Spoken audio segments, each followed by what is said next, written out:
Buenas tardes, queridos hermanos, queridas en el Señor. Gracias le damos al Señor por este momento, por este tiempo en que podemos reunirnos para poder escudriñar las Sagradas Escrituras, ¿cierto? Que tanto bien le hacen a nuestro corazón, a nuestro espíritu. Y doy gracias al Señor por los compañeros que tengo en esta lección número 20, que el Señor nos ha permitido poder eh, navegar durante estos meses, ¿no? Ya son varios meses. Entonces, agradecido al Señor porque ya estamos culminando una etapa con una de la revisión de las últimas doctrinas fundamentales, que es acerca de los acontecimientos finales y la segunda venida del Señor.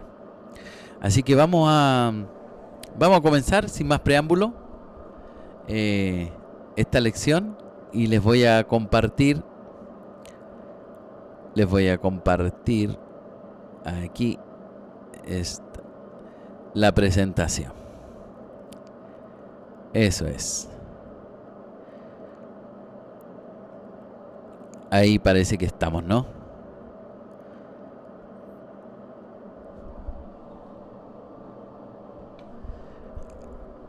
Ahí estamos. Entonces, el objetivo principal de nuestra clase es conocer y profundizar acerca de la teología bíblica y las doctrinas fundamentales que se encuentran en las Sagradas Escrituras, ¿cierto?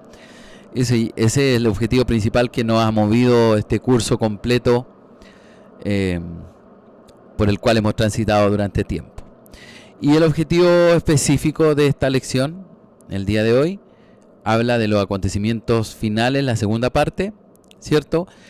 Y en donde vamos a revisar la vida futura vista desde el Nuevo Testamento, porque en la lección pasada vimos la vida futura, pero desde lo que el Antiguo Testamento planteaba, ¿no? Entonces, para conectarlo con lo que estábamos viendo en la lección pasada, entonces veremos la vida futura desde lo que el Nuevo Testamento nos enseña. Luego vamos a revisar el destino de los justos, el destino de los malvados y la segunda venida de Cristo. Ese es un poco el plan que tenemos para esta lección. Y vamos a comenzar mirando acerca de las enseñanzas de la vida futura que están registradas en el Nuevo Testamento, ¿ya? La Escritura es clara en el sentido de que una vez que el creyente, ¿cierto?, ha partido, ha muerto, digámoslo, en el sentido físico, ¿cierto? La vida continúa, ¿ya? Eso las escrituras lo dejan bastante claro, y una de las pruebas de ello es lo que las mismas escrituras nos dicen en el caso de la cita que yo les comparto ahí en el libro de Marcos, en el capítulo 9, ¿cierto? Allí en el versículo 43, que dice así: si tu mano te hace pecar, córtala. Es mejor perder una parte del cuerpo, pero tener la vida eterna. Es mucho mejor que tener las dos manos e ir al infierno. Entonces, esa declaración, en cierto sentido, nos señala o nos muestra que es mejor la vida que tendremos aquí en la tierra. Es mucho mejor la situación que se va a dar en la presencia del Señor, ¿ya? Entonces, lo que sí es claro que continúa, pero bajo nuevas y mejores condiciones, ¿ya? Es una vida totalmente distinta a la vida aquí en la tierra. Eso es súper importante señalarlo, y eso lo señala claramente el Nuevo Testamento.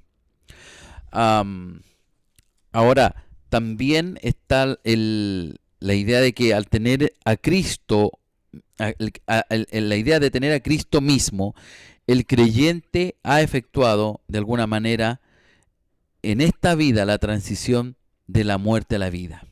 ¿Cómo es eso? Claro, al haber aceptado a Cristo, este proceso de transición, como si fuera un proceso de metamorfosis, ¿no?, de cambio, de transformación profunda, se ha hecho, digamos, por decir así, automáticamente por la fe en Cristo. Esa transición ya está realizada. Entonces, al momento de fallecer la persona, entra a este nuevo proceso, a esta vida nueva, ya de mejores condiciones. Y allí la Escritura lo señala en Juan, en el capítulo 3 de Juan, en el versículo 36. Y se los voy a leer, dice así, 3:36. Dice, el que cree en el Hijo tiene la vida eterna. En cambio, el que lo rechaza nunca tendrá esa vida, sino que la ira de Dios permanece sobre él. Por lo tanto, esta transición desde el paso de lo que era la oscuridad a la luz, ¿cierto? Esa transformación de muerte a vida, ¿cierto? Que dicho de otro modo, estando muerto pasamos por la muerte física y hay una transición hacia la vida con Dios, ¿cierto? Bueno, estando en Cristo, esa transición es posible. Lejos de Cristo, el ser humano está perdido. Y por eso ahí lo señala claramente Juan 3:36. Ahora, se supone que en este proceso de transformación o de transición a esta nueva vida, ¿cierto? Va a llegar un momento de plenitud, una plenitud completa, es decir, una transformación completa. Pero eso ya pertenece a otro estado de existencia que va a comenzar ¿cuándo? Cuando resucitemos, ¿ya? Cuando resucitemos. No olvide que cuando lo que hemos visto hasta ahora, cuando el creyente muere, ¿cierto? Su cuerpo, ¿cierto? Va a la tierra, el espíritu va a un lugar de espera, ¿cierto? Un lugar de transición cercano a la presencia de Dios. Ya no está, ¿se acuerda? Como en el antiguo pacto, en la habitación allí de los espíritus, o en el Seol que se llamaba, ¿no? Entonces ahora el espíritu del creyente está en un lugar de espera, en un lugar de transición, allí en un lugar intermedio, que lo vimos en la lección pasada, ¿cierto? Aguardando ¿qué cosa? La resurrección. Entonces, la plenitud de esta transformación, de este pasar a otro estado de la existencia, va a ocurrir cuando los muertos en Cristo resuciten. ¿Ya? San Juan 5:29 señala, dice, saldrán de sus sepulcros, los que hicieron el bien se levantarán para vivir para siempre, pero los que hicieron el mal se levantarán para ser condenados. ¿Se fija? Entonces, va a haber una plenitud de esta nueva vida, pero cuando el cuerpo sea resucitado. No olvide que este cuerpo que nosotros tenemos hoy día no está capacitado para vivir la eternidad, puesto que se enferma, muere, el pecado ha afectado esta naturaleza, ¿cierto? Y finalmente va a perecer, ¿no? Entonces, de no venir Cristo antes y nosotros fallezcamos, ¿cierto? Nuestro cuerpo va al polvo de la tierra y el espíritu va a este lugar de transición o llamado estado intermedio, aguardando la resurrección. Una vez que se produzca la resurrección, entonces este estado de nueva existencia, de plenitud completa, se va a llevar a cabo, se va a manifestar, ¿cierto? Y allí entonces pasaremos a tener el cuerpo preparado para vivir la eternidad en Cristo Jesús, nuestro Señor. Ahora, esta vida eterna está oculta, ¿no? Sí, por supuesto, no puede ser evidente ahora, puesto que debe ser manifestada. ¿Y cuándo será manifestada? Colosenses 3:4 nos dice algo al respecto, ¿no? Colosenses 3:4 nos dice, por eso, cuando vuelva Cristo, que es su vida, ustedes compartirán su gloria. Por lo tanto, por ahora, esta nueva vida, esta vida de que pudiera decirse así de resurrección, esta vida eterna, no será manifestada aún, ¿no? ¿Ya? Como algunos podrían pretender pensar de que sí, ya hay algunos resucitados y que están por ahí. No. Aquí la escritura es clara, estos que han partido en el Señor a lo largo de la historia, están en un lugar intermedio a la espera de la resurrección. Cuando esto ocurra, ¿cierto? Entonces se va a manifestar. Eso es lo que quiere decir, ¿no?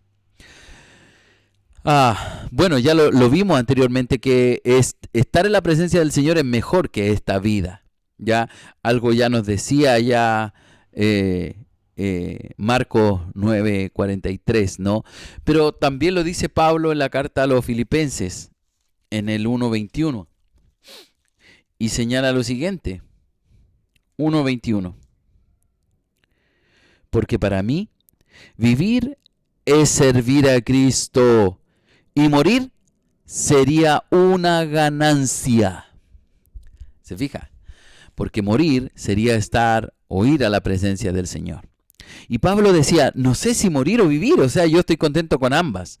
Porque si estoy vivo, decía él, puedo servir y ministrar a los hermanos. Y si estoy muerto, entonces estaré en la presencia del Señor. Eso nos revela que estar en la presencia del Señor es mucho mejor, ¿ya? Ahora, por supuesto, y en algunos momentos de la historia ustedes pueden revisar, hubo grandes sectas y grupos muy importantes que hicieron esto de un suicidio colectivo, ¿no? Pretendiendo ayudar a Dios o llegar a la muerte rápidamente porque era mejor estar en la presencia del Señor, ¿no? Pero ellos se olvidaron que ellos están usurpando el lugar de Dios al quitarse la vida. Dios es el que determina la vida, ¿no? Dios es el que determina nuestros tiempos, sea con medicina, sin medicina, Dios es quien determina nuestros tiempos, ¿ya? Usted me dirá, pero en un accidente sí, pero Dios tenía destinado que esta persona viviera más tiempo, pero el tiempo de cada uno de nosotros ya está destinado. Y el escritor dirá por allá algunos a los 60, los más robustos a los 70 y eso, ¿no? Y hoy día ahí la expectativa de vida ya está llegando a los 90 años, ¿no? Pero independiente de eso, Dios tiene sus tiempos con nosotros, ¿ya?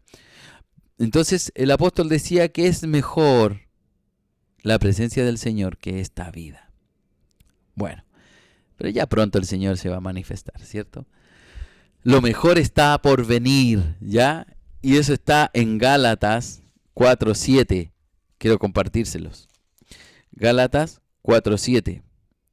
Dice, entonces ya no eres esclavo, sino hijo. Y por ser hijo de Dios, por supuesto, Dios te ha hecho su heredero. Claro que lo mejor está por venir. Por supuesto, cuando el Señor venga. Porque habrá transformación, habrá cambio, habrá todo una transformación tremenda que cambiará los hilos de la historia. ¿Cierto? Lo mejor está por venir. Por eso es que el creyente debe esperar, debe añorar, debe desear la venida del Señor. Aun cuando hay que hacer la tarea, ¿no? Porque es fácil decir, bueno, Señor, ven pronto y olvidarnos de los que hay que evangelizar, ¿no? De quienes hay que predicarles, ¿ya? Eso es fundamental, nuestra misión, nuestra tarea. Ahora, pero ¿qué pasa cuando hemos muerto? ¿Se interrumpe la comunión con Dios? ¿Hay interrupción de esa comunión? Por supuesto que no. No se interrumpe la comunión con Dios. Y eso usted lo puede revisar en el libro de Juan, en el capítulo 11, en el versículo 25. Dice así, Jesús le dijo, yo soy la resurrección y la vida. El que cree en mí, aunque muera, vivirá. Si alguien vive y cree en mí, realmente no morirá jamás. Eso quiere decir que estamos unidos a Dios, estamos allí pegados en Cristo. Nuestra vida depende totalmente del Señor. Por lo tanto, la muerte física no va a interrumpir nuestra relación con Dios. Por supuesto que no, porque estamos allí en un proceso de transición a la espera, ¿cierto?, de, una vez muerto, ¿cierto?, estaríamos a la espera o en este estado intermedio, este llamado estado intermedio de espera de la resurrección. ¿Ya? Ahora, ¿quién podría separarnos del amor de Dios? ¿Ah? Y Romanos lo señala claramente, el apóstol en la carta que escribe a los romanos, que nada, ni lo alto, ni lo bajo, ni espada, ni hambre, ni desnudez, ni cuchillo, ni nada de eso va a separarnos del amor de Cristo. Pero leamos lo que nos dice allí esta versión Palabra de Dios para Todo en el capítulo 8 de Romanos, en el versículo 38 y 39. Dice así: pues estoy convencido de que ni la muerte, ni la vida, ni los ángeles, ni los poderes diabólicos, ni lo presente, ni lo que vendrá en el futuro, ni poderes espirituales, ni lo alto, ni lo profundo, ni ninguna otra cosa creada podrá separarnos del amor de Dios que se encuentra en nuestro Señor Jesucristo. Por lo tanto, la vida futura está en las manos de Dios. Si hemos creído, podemos estar tranquilos, podemos reposar en Cristo, podemos descansar en Cristo. Claro, me refiero a esto no así como vos decir, bueno, entonces no voy a hacer nada, voy a quedarme así. No, tenemos que seguir trabajando, ¿no?, para que la obra del Señor siga creciendo y otras personas crean, ¿no? Sí, es una tarea que tenemos, pero que nuestra vida descansa en Dios, allí está, bajo su mano, su cobertura. Bien, eso es un poco lo que nos enseña el Nuevo Testamento acerca de la vida futura. Ahora, siguiendo nuestro tema, ahora llegamos a ver qué pasa con el destino de los justos. Algunos dicen nos vamos al cielo, otros no, en el fondo no pasa nada, otro dice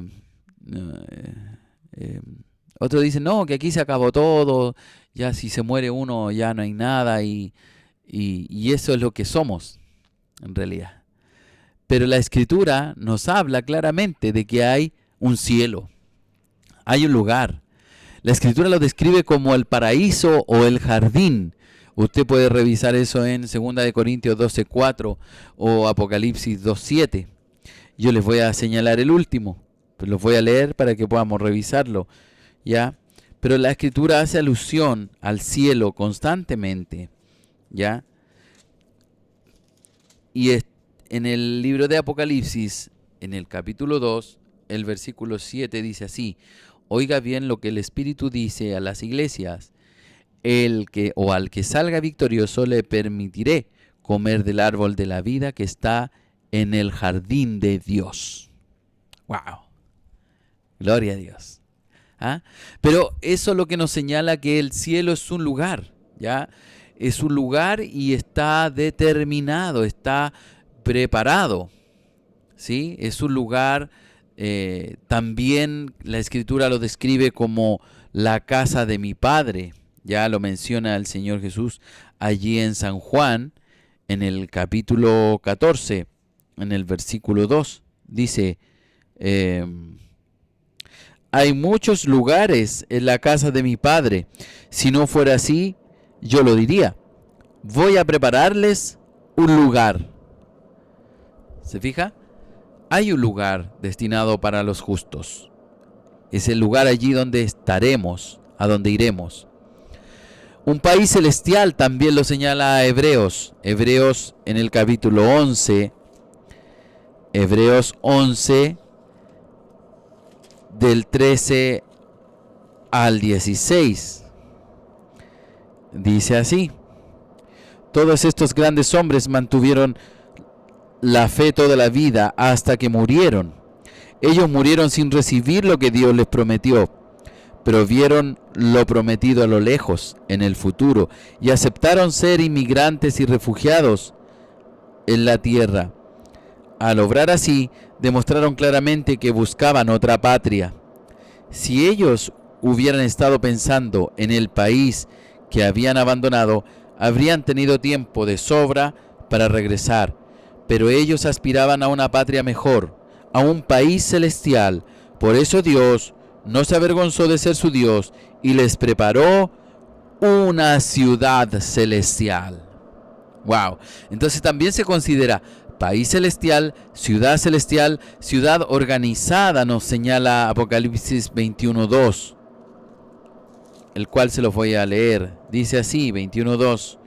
También vi la ciudad santa, la nueva Jerusalén que bajaba del cielo, desde donde está Dios. La ciudad estaba arreglada como una novia para su novio, lista para casarse. ¿Ya? Está organizada, está preparada. ¿Ya? Por lo tanto, los justos tienen un lugar donde ir. ¿Ya? El destino de los justos es el paraíso, el jardín de Dios, la casa de mi Padre, el país celestial, la ciudad santa. ¿Ya? Por lo tanto, el destino está. Ahora, siguiendo un poco este proceso de transición, hay 3 fases en la condición del creyente. Dijimos que al morir, ¿cierto? El creyente pasa a un estado intermedio a la espera de la resurrección, ¿cierto? Luego queda la expectativa del juicio de las obras, ¿ya? Una vez que se ha resucitado, se producirá el juicio de las obras, ¿ya? Y al terminar el milenio, desciende la ciudad santa de Dios, el hogar final de los bienaventurados. Usted lo puede revisar en el capítulo 21 de Apocalipsis. Esos son las fases, ¿ya? Las vamos a tratar de conectar más adelante, ¿ya?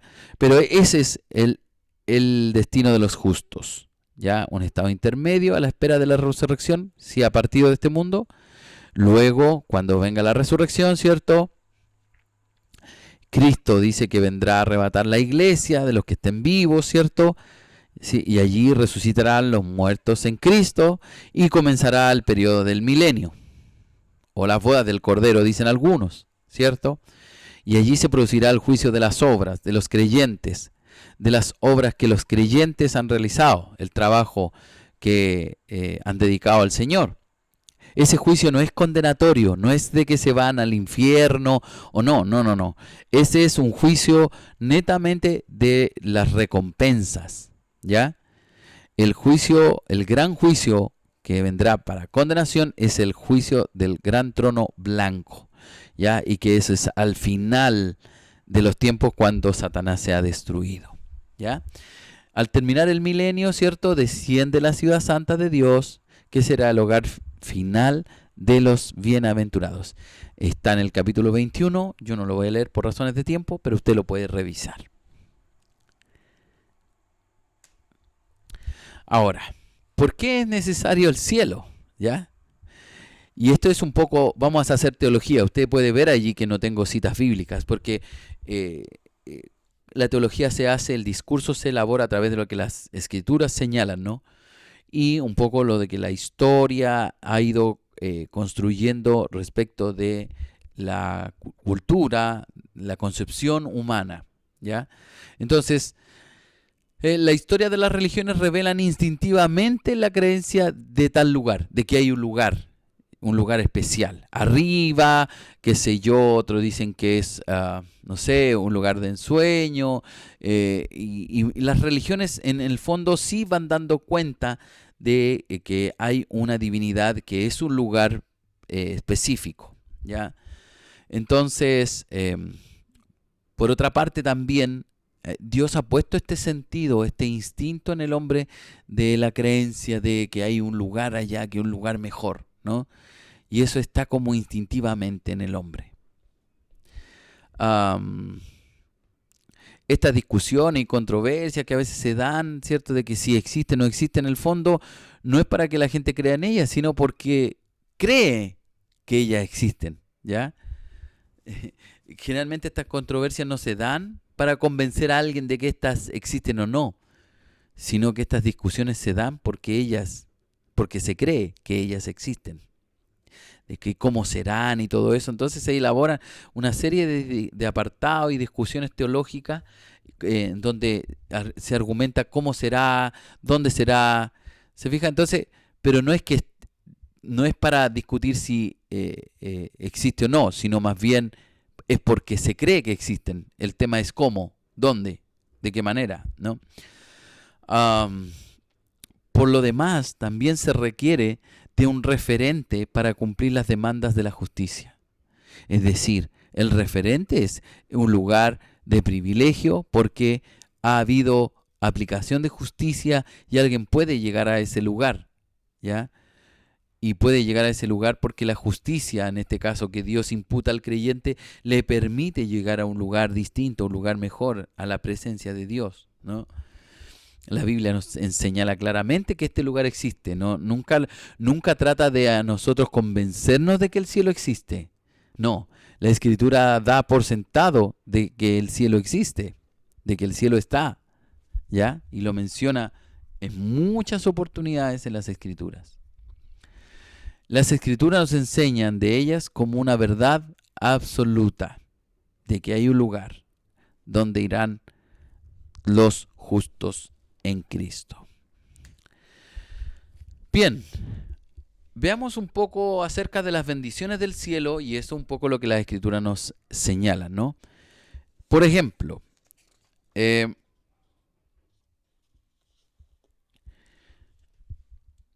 idioma del hombre y en las circunstancias más óptimas a veces resulta inadecuado hablar de un poco de las realidades de la vida del porvenir. ¿Por qué? Porque a veces se debe emplear un lenguaje figurado para poder expresar cosas bellas, hermosas, ¿no? Entonces, a veces se utilizan alegorías, ilustraciones en el lenguaje para poder ir describiendo ciertas verdades, ciertas cosas hermosas que tal vez para nosotros no lo pueden parecer tanto, ¿ya? Por ejemplo, les voy a leer aquí un breve comentario que hace nuestro autor del texto de apoyo, que es Meyer Perlman, y dice en un apartado, refiriéndose hacia la luz y la belleza, ¿no? El topo en su cueva no puede imaginarse la vida del águila que en raudo vuelo supera las cumbres montañosas. Y un minero, si hubiera tal, que hubiera nacido y se hubiera criado en una mina, que hubiera trabajado en ella y que ahora, en el ocaso de su vida, uno le hablara con lujo de detalles a centenares de metros bajo la superficie de la tierra. El verdor de los árboles, de prados y de arroyos abundantes, de huertos y montañas, y de un cielo techonado de estrellas. Una persona tal no podría comprender lo que uno dice, puesto que no ha visto ni oído aquello con respecto a lo cual se le habla. Por lo tanto, su mente no puede concebirlo. Entonces, de pronto, incluso nuestras experiencias tal vez no podrían permitirnos comprender cuán bello y hermoso puede ser el cielo. ¿Ya? Un poco se refiere por nuestros contextos, a eso se refiere con el topo y el águila, ¿cierto? El topo vivió siempre bajo tierra. ¿Podría el topo conocer la hermosura de los valles, las montañas donde un águila puede volar? Difícilmente, ¿no? Entonces, nosotros difícilmente podríamos lograr comprender y entender la luz y la belleza del cielo, ¿ya? Porque nuestras limitancias son muchas, ¿ya? Espero que se entienda la idea, ¿no? Entonces, en cierto modo, ahí en el Apocalipsis 21 y 22, allí hay varias formas de expresión acerca de la luz, la belleza y la hermosura del cielo. También otra de las bendiciones del cielo es la amplitud de conocimientos. En Primera de Corintios, en el capítulo 13, el apóstol Pablo nos señala lo siguiente. 1 Corintios 13, versículo 12. Dice: sucede lo mismo con nosotros. Ahora vemos todo como el reflejo tenue de un espejo oscuro, pero cuando llegue lo perfecto, nos veremos con Dios cara a cara. Ahora mi conocimiento es parcial, pero luego mi conocimiento será completo. Conoceré a Dios tal como Él me conoce a mí. ¿Se fija? Entonces, en el cielo tendremos una amplitud de conocimientos que hoy día tal vez desconocemos. Muchas de las cosas que tal vez quisiéramos preguntarle a Dios, hoy día no vamos a tener respuesta, pero quizás allá en el cielo sí podemos acceder a esa respuesta, ¿cierto? Bueno, también la Escritura nos habla acerca de las bendiciones del cielo, que es el descanso. Se puede uno formular la idea del cielo contrastando a este con las desventajas que nosotros tenemos en la vida actual. Piense, por ejemplo, en todo aquello que produce cansancio, dolor, conflicto, aflicción. Y luego medite que el cielo estará libre de todo esto.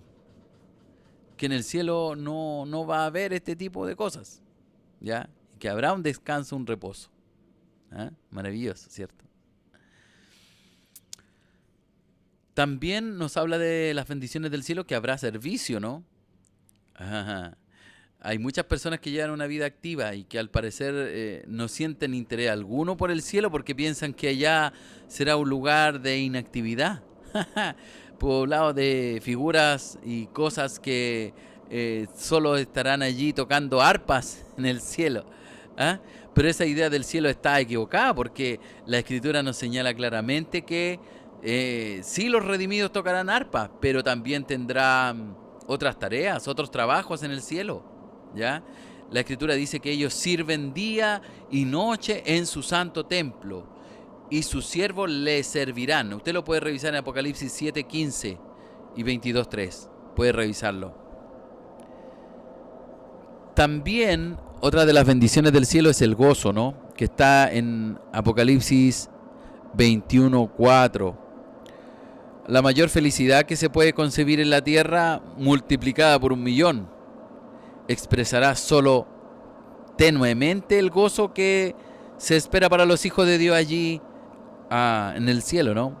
Si un rey poderoso con sus recursos terrenos desea erigir un palacio para su esposa, ese palacio será la suma de todo el arte, toda la capacidad, la habilidad, la destreza que puedan proporcionarse para poderlo levantar, ¿ya?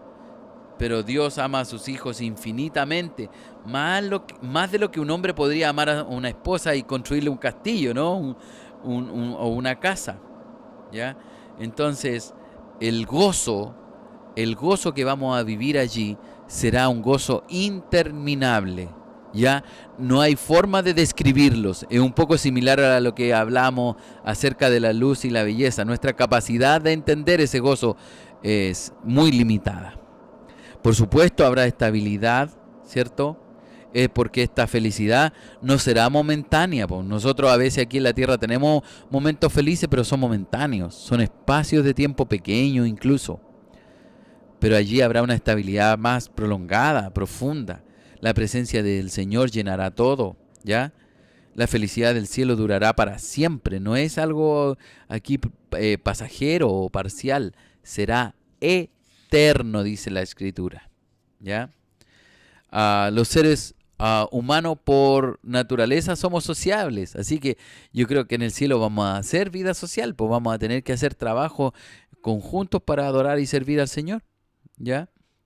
Es más, siempre en la gran parte del Antiguo Testamento, cuando el Señor envía ángeles, siempre, en muchas ocasiones aparecían no uno, sino varios ángeles. Siempre andaban dos, andaban acompañados, y eso habla de que nuestro servicio no es algo así como de llanero solitario, ¿no? Así que por lo tanto, el gozo en el cielo, con los hermanos, con los ángeles que estaremos allí, ¿cierto? Alabando al Señor, será un gozo eterno. ¿Para qué decir de nuestra comunión con el Señor que será por siempre? Que eso no va a terminar, ¿no? Ah, Primera de Pedro, ¿a quién amáis sin haberle visto? Primera de Pedro 1:8. ¿A quién amáis sin haberle visto? En quien creyendo, aunque ahora no lo veáis, os alegráis con gozo inefable y glorioso. Ese día seremos como Él, ¿ya? Puesto que le veremos tal como Él es. Nuestro cuerpo será semejante a su cuerpo glorioso. Veremos su rostro. A aquel que pastoreó a su pueblo por el valle de las lágrimas, lo conducirá en el cielo de gozo en gozo, de gloria en gloria, de revelación en revelación. Maravilloso, ¿no? Esas son las bendiciones del cielo. ¿Es necesario el cielo? Claro que sí. Y allí habrá bendiciones. Estamos hablando del destino de los justos, no lo olvide. Ahora vamos a ver el destino de los malvados, ¿ya? Y tenemos tenemos el punto de vista bíblico, ¿ya? Que nos señala qué es lo que es, que es lo que la Escritura señala, ¿cierto? Y por supuesto algunos puntos de vista falsos que andan por ahí recorriendo el mundo, ¿ya? Vamos a ver lo que nos dice la Escritura acerca del destino de los malvados.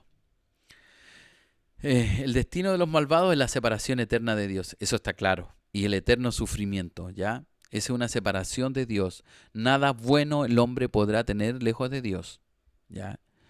Está hablando del destino de los malvados, de aquellos, y escúcheme, porque uno siempre asocia la palabra malvados con gente mala, asesina, delincuente. No, estamos hablando de los que no creyeron, ¿ya?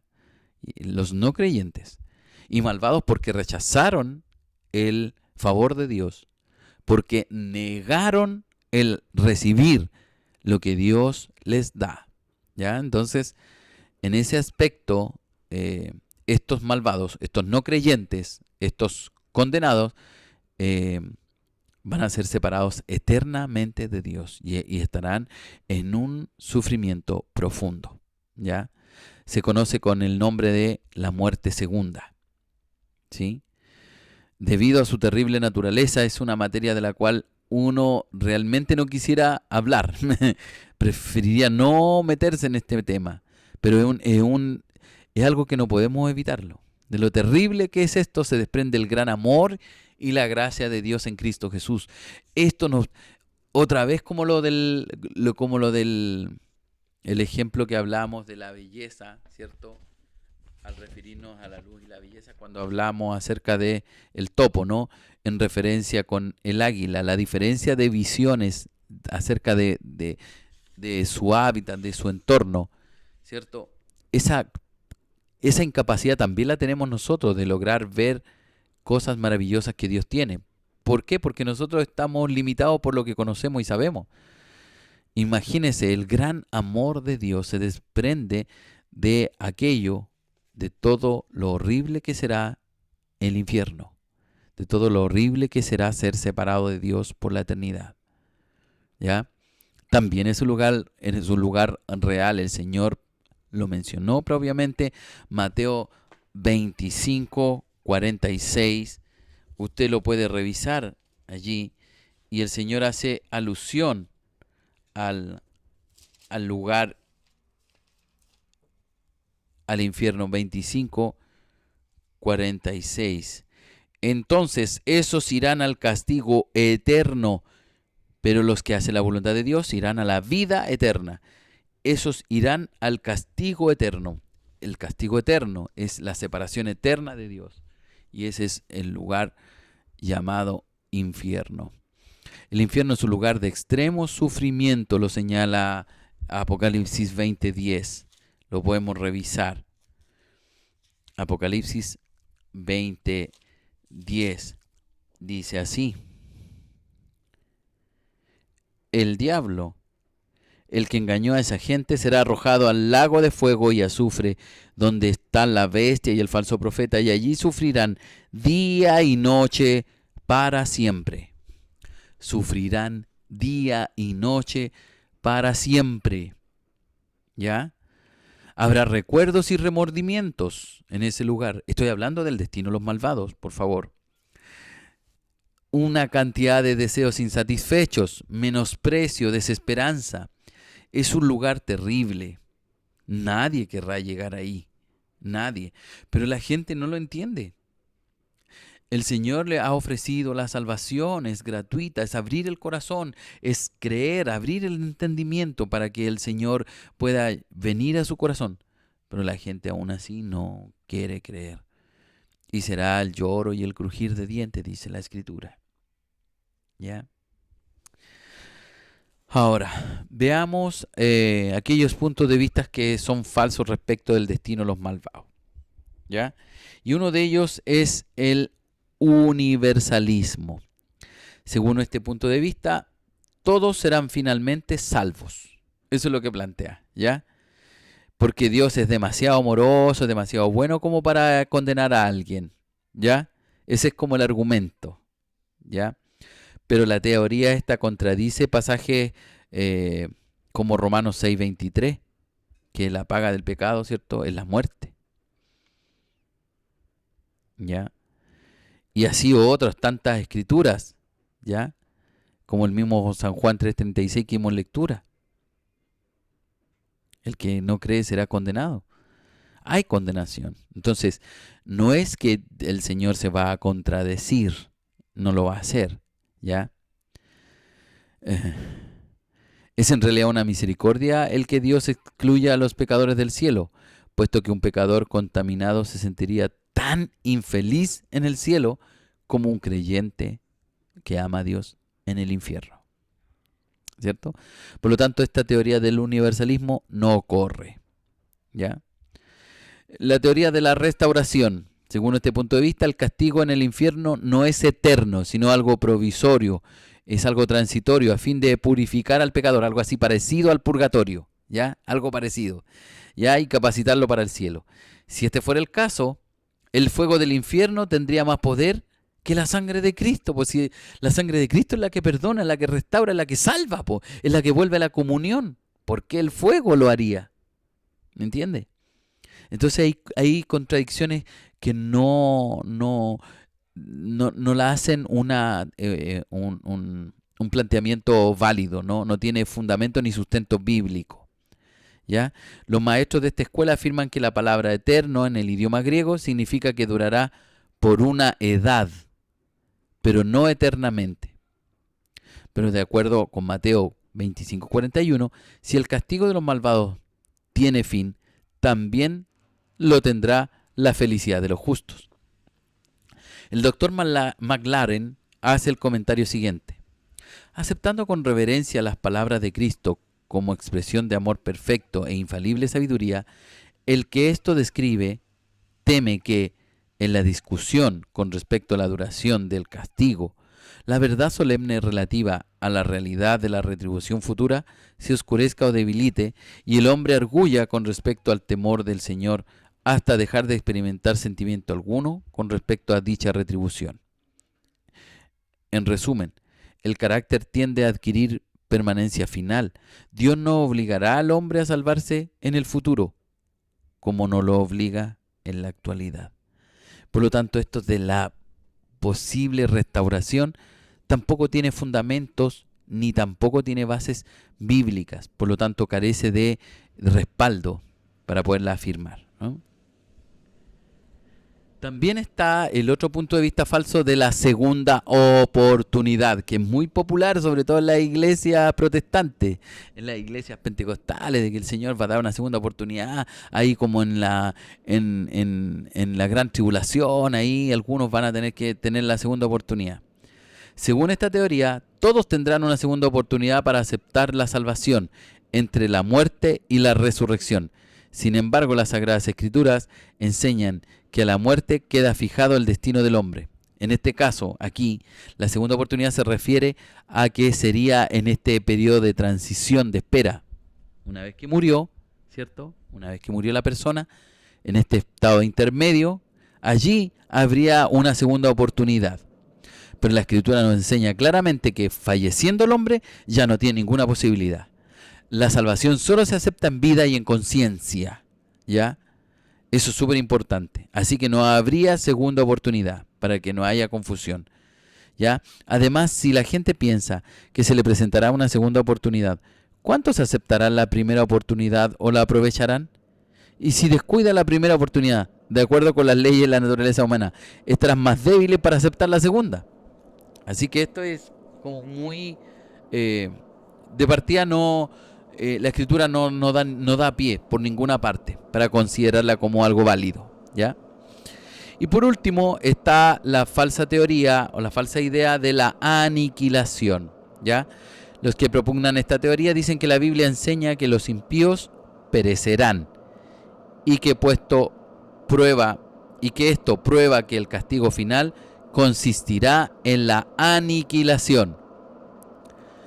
Eso no puede ser cierto, porque si perecer significa ser aniquilado, entonces el hijo pródigo fue aniquilado antes de regresar a su padre, siendo que cuando comenzó a arrepentirse dijo: ¿cuántos jornaleros en la casa de mi padre tienen abundancia de pan y yo aquí perezco? Ahí el concepto es la palabra perecer, ¿no? Que algunos la cambian la traducción, que perecer sería aniquilación, ¿ya? Por lo tanto, difícilmente podría ser de esta manera, utilizando el concepto de el joven hijo pródigo. Nos dice también la Biblia que el mundo antediluviano pereció anegado de agua. Eso está en 2 de Pedro 3:6. Y sin embargo, el mundo todavía continúa existiendo, ¿ya? Así que esa palabra perecer no significa aniquilación, ¿ya? Algunos teólogos la cambian o le dan ese sentido, ¿ya? Así que el padecimiento de los malvados será eterno, ¿ya? No es que va a ser una aniquilación, una exterminación. No, se va a ir al lago de fuego y allí día y noche sufrirán castigo eterno. Eso es lo que señala las Escrituras, ¿ya? ¿Ya? Eso es como para clarificar algunos puntos. Bien. Vamos a ver lo que es la segunda venida, ¿no? La segunda venida es mencionada más de 300 veces en el Nuevo Testamento, ¿ya? Esta venida será personal. Vamos a revisar algunos versículos ya, por razón de tiempo. Miremos lo que dice San Juan, capítulo 14, versículo 3. Y si voy y preparo un lugar para ustedes, regresaré, los llevaré conmigo para que estén donde estoy yo. ¿Se fija? Esa venida será personal. Cristo en persona vendrá. Será literal. Vamos al Antiguo Testamento. Revisemos lo que nos dice Zacarías, ¿no? Zacarías en el capítulo 14, versículo 4. Zacarías 14, versículo 4. Aquí lo tengo. Aquí está. Ese día, él subirá al monte de los olivos, que está al oriente de Jerusalén, y el monte se abrirá en dos. La mitad de la montaña se moverá al norte y la otra mitad al sur. Él subirá. Él subirá al monte de los olivos. ¿Ya? Esta venida del Señor será literal. Será visible. ¿Ya? Revisemos Filipenses. Veamos qué es lo que dice Filipenses, capítulo 3. Filipenses, capítulo 3, versículo 20. Dice así, 3:20. En cambio, nuestra patria está en el cielo, y de ahí estamos esperando que venga el Salvador, nuestro Señor Jesucristo. Será visible, ¿ya? Todo ojo le verá, dice la Escritura. Será gloriosa, Mateo 16, 27. Esta venida del Señor será gloriosa, Mateo 16, 27. Porque el Hijo del Hombre vendrá en la gloria de su Padre con sus ángeles, y entonces dará a cada cual la recompensa que merece por lo que haya hecho. ¿Se fija? Entonces, estamos describiendo algunas características de la venida del Señor, cómo será. Ahora, ¿cuándo será? Ya, ese es un gran tema, ¿no? ¿Cuándo será? La fecha está oculta en el consejo de Dios. Y veamos lo que dice Marcos capítulo 13, en versículo 32. Nadie sabe cuándo será el día o la hora, ni siquiera los ángeles del cielo, ni el Hijo, solo el Padre lo sabe. Por lo tanto, está oculta en el consejo de Dios. Será repentino e inesperado, ¿cierto? Veamos Mateo 24. Mateo 24, 27. Dice la Escritura así: porque como se observa un rayo resplandecer en el cielo de oriente a occidente, así será la venida del Hijo del Hombre. Será repentino, será inesperado como un rayo, ¿cierto? Pero ¿qué debemos hacer nosotros si no sabemos cuándo será? Y si además será repentino y será inesperado, ¿qué debemos hacer nosotros? Dice, mientras tanto ocupados hasta que venga el Señor. Debemos estar ocupados, ¿cierto? Debemos estar trabajando para su obra. Apocalipsis 16, 15 nos señala lo siguiente. 16, 15. Escuchen, voy a llegar de sorpresa como un ladrón. Afortunado el que se mantenga despierto. ¿Está escuchando? Afortunado el que se mantenga despierto y vestido. ¡Wow! Eso es lo que debemos hacer. Estar ocupados, estar preparados para esta segunda venida. A ver, veamos un poco las señales. ¿Ya? Veamos las señales. Pero quiero ofrecerle un pequeño panorama hasta ahí. Así como información general. Después de la destrucción de Jerusalén, los judíos andarán errantes por todas las naciones, exiliados de su tierra, la cual quedará bajo el dominio de los gentiles hasta el fin del período, cuando Dios juzgará a las naciones gentiles. Durante este periodo, los siervos de Cristo llevarán a cabo su labor, predicando el Evangelio a todas las naciones. Será un tiempo de demora, cuando la iglesia a menudo se preguntará por qué el Señor no aparece. Cuando algunos se prepararán y otros caerán en la negligencia, mientras el esposo tarda, cuando ministros infieles caerán en la apostasía diciéndose para sí, mi Señor tarda en venir, y después de mucho tiempo, a la medianoche, en una hora, en un día que ninguno de los discípulos conoce, el Señor aparecerá de repente para reunir a sus siervos y juzgarlos de acuerdo a sus obras. Más tarde, cuando la gente del mundo viva en completo desconocimiento de la catástrofe que se avecina, como los días de Noé y como los días de destrucción de Sodoma, el Hijo del Hombre aparecerá en gloria exterior y poder para juzgar y gobernar las naciones de todo el mundo. Ese es como un pequeño resumen que nos hace el autor de nuestro texto de apoyo. Ahora, la Sagrada Escritura nos enseña que la aparición de Cristo para iniciar la edad del milenio será precedida por una transición perturbadora. Eso quiere decir que el cosmos habrá caos en el cosmos. ¿En qué sentido? Habrán terremotos, ¿cierto? Habrán grandes sucesos en la naturaleza, terremotos, cambio climático, tormentas, huracanes, una serie de cosas, plagas, pestes, ¿cierto?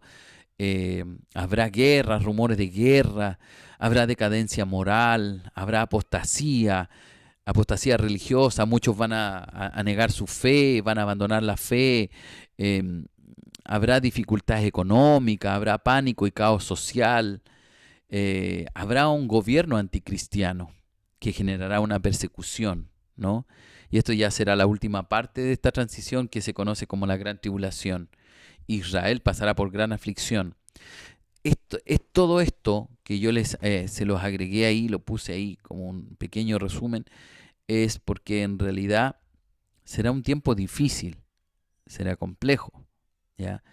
Pero son las señales que antecederán la venida del Señor, ¿ya? Y si usted revisa, claro, alguien podría decir, sí, pero a lo largo de la historia, a lo largo de los 2000 años, todo esto ha ocurrido. Claro que sí, pero al acercarse el final de los tiempos, esto se va a ir acentuando. Recuerde las palabras del Señor.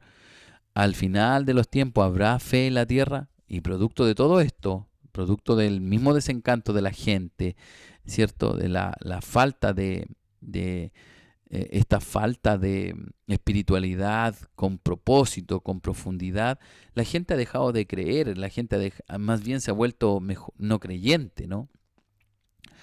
Y esto se ha acentuado grandemente en este tiempo. Por lo tanto, uno podría vislumbrar estos acontecimientos respecto de la venida del Señor. Y estos son señales que serán previas a su venida. Así que para que estemos nosotros atentos. Ahora, en relación a la iglesia, ¿qué podemos decir?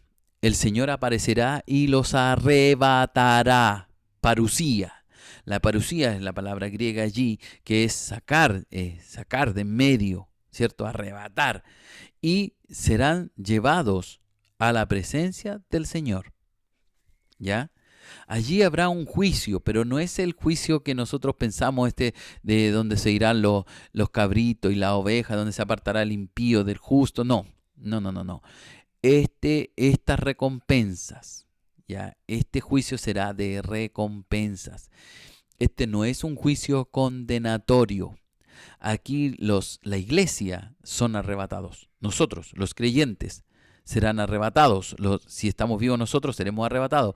Si serán nuestros hijos los que continúen llevando la obra del Señor al frente, cuando llegue la venida del Señor, serán arrebatados. Previa a todos esos acontecimientos que vimos anteriormente, ¿cierto? El Señor aparecerá y los arrebatará secretamente, según lo que dice Mateo 24, del 40 al 41, para llevarlos a su presencia, ¿cierto?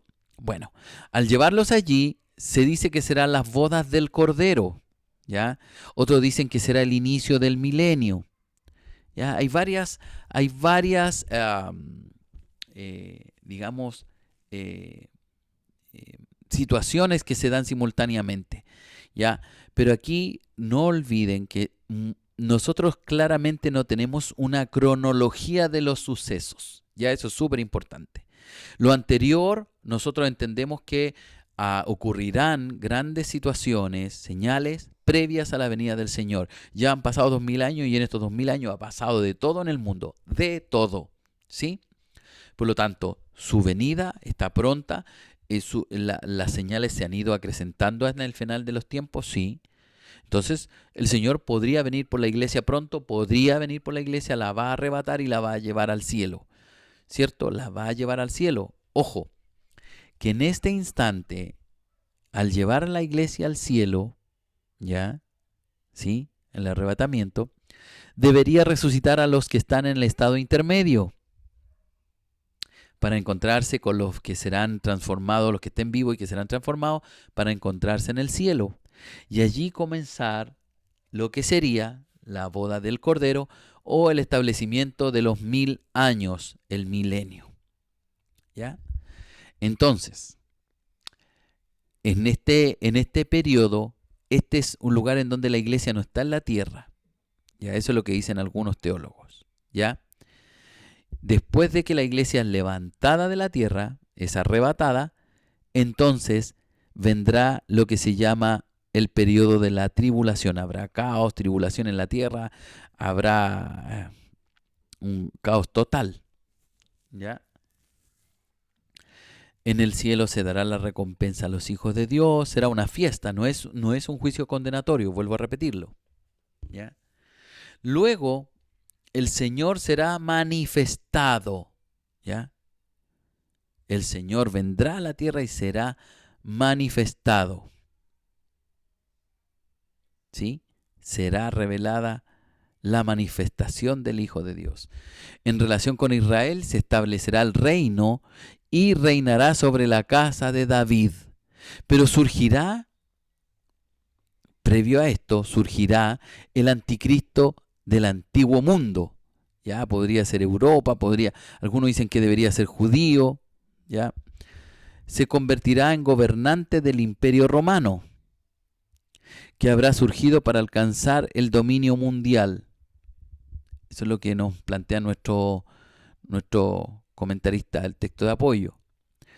Tendrá un dominio político, comercial y religioso. Levantará un culto de adoración a sí mismo, a lo humano, a la capacidad que este hombre tendrá. ¿Ya? Pero el Señor se impondrá sobre este imperio mundial anticristiano y restablecerá su reino por sobre todas las naciones de la tierra.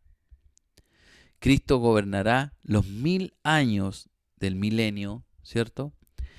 Y entregará el reino a su Padre.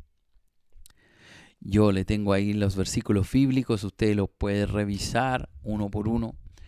Ya les puedo compartir la presentación por razones de tiempo. Y finalmente el Señor gobernará la tierra. Las naciones serán juzgadas, los reinos de la tierra derrocados, y todos los pueblos estarán sujetos al Rey de Reyes. Cristo gobernará las naciones con vara de hierro, barrerá la opresión y la injusticia de la tierra, e iniciará la edad de oro, que se prolongará por 1000 años. Luego el fin, cuando se entregue el reino a Dios el Padre, ¿cierto? Hay 3 etapas de la obra de Cristo en calidad de mediador. La obra de profeta, realizada durante el ministerio terrenal, su obra de sacerdote, comenzada en la cruz y continuada durante esta edad, y su obra de rey, comenzada con su venida y continuada durante el milenio. Después del milenio, habrá completado su obra de unir a la humanidad con Dios, de manera que los habitantes de la tierra y el cielo constituirán o formarán una gran familia, ¿cierto? Eso es lo que anhelamos nosotros, la cual Dios será en todas y en todos. ¿Ya? Esa es la esperanza que abrigamos acerca de su venida. Es mucha información, sí, y son muchos los pasajes, pero eso es más o menos el cuadro en general. ¿Ya? Que el Señor les bendiga mucho. Yo espero que esta lección haya sido de bendición para ustedes. La verdad es que son muchos pasajes que si los pusiéramos a revisar uno por uno no terminaríamos. ¿Ya? Pero es una pincelada de lo que es los acontecimientos finales desde que el Señor viene a la iglesia, a arrebatar a la iglesia, que sería de manera inesperada, ¿cierto? Y que una vez llevada al cielo deberían resucitar los muertos en Cristo para encontrarse con el Señor en el aire. Eso dice la Escritura, ¿no? Y luego serían las bodas del Cordero, el inicio del milenio. Ahora, previo a esto, aquí en la tierra hay una ensalada tremenda, mucha muerte, muchos caos, el anticristo y todo esto, ¿cierto? Y que el Señor tendrá que venir a poner fin. ¿Ya? Entonces, eso es un poco lo que la Escritura señala, ¿ya? A grandes rasgos. Yo espero, si Dios mediante, podemos dejar enganchada una próxima, ¿cierto? Algunas clases, ¿cierto? Sobre escatología, ¿ya? Y la escatología habla de los tiempos finales, ¿ya? Habla de los tiempos finales.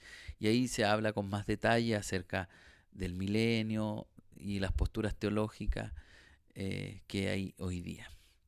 Así que yo agradezco a ustedes que se hayan conectado a esta última lección que nos permitió echar una mirada en general acerca de la doctrina de los acontecimientos finales. Que el Señor les bendiga grandemente y que la paz del Señor sea con todos ustedes. Muchas gracias.